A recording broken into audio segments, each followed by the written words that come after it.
স্পাইগুলো আজকে দেখছেন 12 জনকে ধরা হয়েছে, একটা বিরাট স্পাইডার ওয়েব বেরাচ্ছে। এই স্পাইডার ওয়েবে দেখুন কিছু অদ্ভুত ব্যাপার আছে। ধর্ম, শিখ ধর্ম, মুসলমান ধর্ম, হিন্দু ধর্ম, সব ধর্মের লোক একদম। বয়স 19 বছর বয়স থেকে 50 বছর বয়স, কেউ বিবাহিত, কেউ অবিবাহিত, কেউ প্রেম সম্পর্কে আছে। তো এই মেয়েটিও যে ঘুরছে ওই বৃষ্টি স্টেশন থেকে যেখানে সমস্ত, কোথায় দোকান, কোথায় ফুড কোর্ট, কোথায় এক্সিকিউটিভ লাউঞ্জ, মৌলবাদী গোষ্ঠীগুলোর পরিকল্পনা। এই মৌলবাদী গোষ্ঠীগুলোকে কারা সাহায্য করে, চলে কি করে? আর্থিক সাহায্য করে আবার তুরস্ক।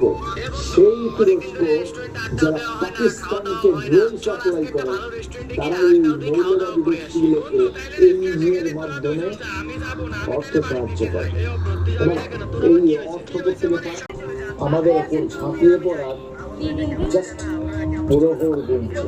দেখুন, বিষয়টা এখানে যদি আপনি এই তুরস্কর কথা যদি বলেন, আপনারা সবাই জানেন যে রোহিঙ্গা নিয়েও কিন্তু আসনার সাথে ইউরোপিয়ানদের কিন্তু অনেক বিতর্ক কিন্তু এই মোহাম্মদ এবার ভারত বাংলাদেশে যে পণ্য যায়, ভারতের পণ্য